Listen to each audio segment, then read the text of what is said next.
Hello friends, welcome to சமையல் room. இன்றைக்கி திருவையாறு பாசிப்பருப்பு அல்வா செய்யலாம். இது ஒரு ஸ்வீட் ரெசிபி. நான் இந்த திருவையாறு பாசிப்பருப்பு அல்வாவுக்கு 100 கிராம் பாசிப்பருப்பை எடுத்திருக்கேன்.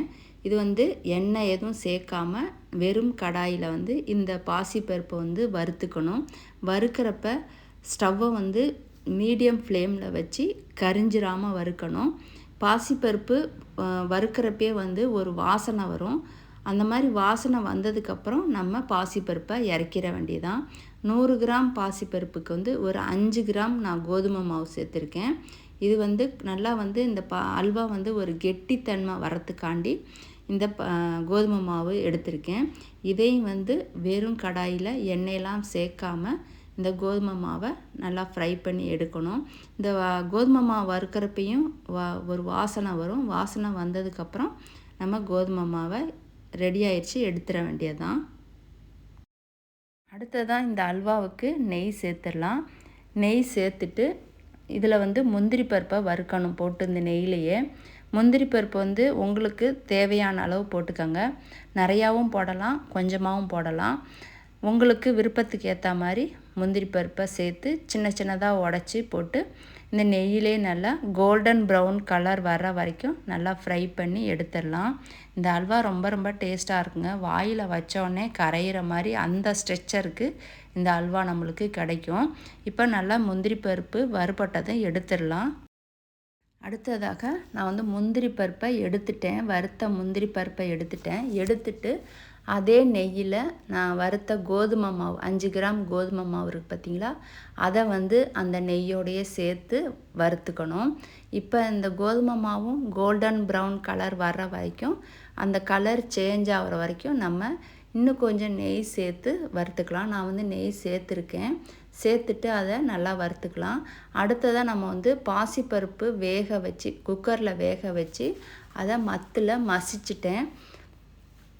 மசித்த பாசிப்பருப்பை இந்த கோதுமை மாவோடு சேர்த்து நல்லா கிளறணும். அதே மாதிரி நான் கிளறிக்கிட்டு இருக்கேன் பாருங்கள்.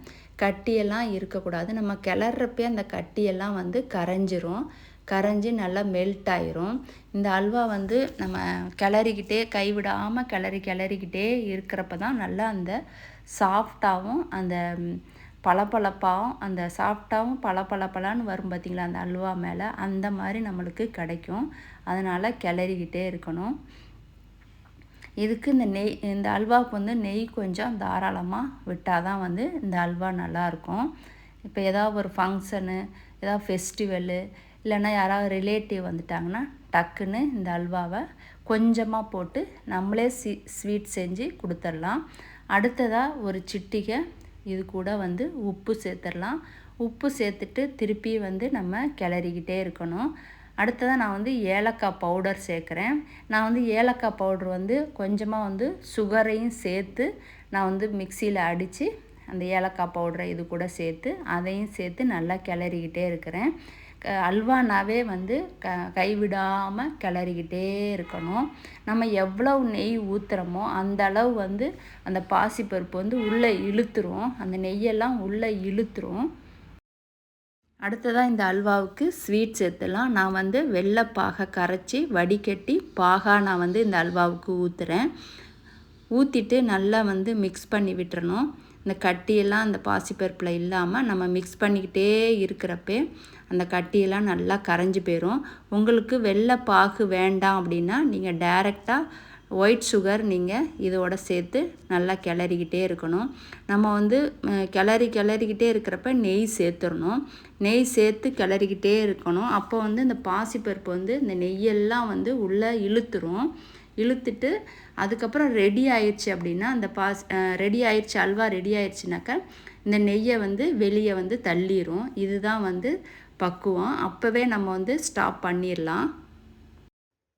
அவ்வளோதாங்க, ரெடி ஆயிடுச்சு. திருவையாறு அல்வா ரெடி ஆயிடுச்சு. உங்களுக்கு தேவைப்பட்டால் இன்னும் லாஸ்ட்டாக ஃபுட் கலர் கொஞ்சமாக சேர்த்துக்கலாம். சேர்த்துட்டு அதை நல்லா கிளறி விட்டுக்கிட்டே இருக்கணும். எவ்வளோக்களவு நெய் ஊற்றுறோமோ பாசிப்பருப்பு ஃபஸ்ட்டு உள்ளே இழுத்துரும், உறிஞ்சி எடுத்துக்கும். அதுக்கப்புறம் அல்வா ரெடி ஆயிடுச்சு அப்படின்னாக்கா அந்த நெய்யெல்லாம் வெளியே தள்ளிடும்.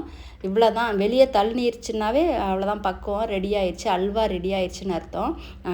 என்னன்னாக்கா ஃபஸ்ட்டு வந்து கைவிடாமல் மெல்லமாக கிளறிக்கிட்டே இருக்கணும். அவ்வளோதான். ரொம்ப ரொம்ப சூப்பர் டேஸ்ட்டாக இருக்கும்.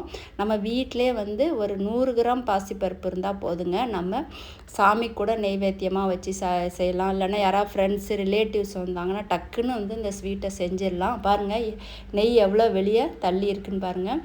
லாஸ்ட்டாக வந்து வறுத்து வச்ச முந்திரி பருப்பையும் இது கூட சேர்த்துடலாம். அவ்வளோதாங்க.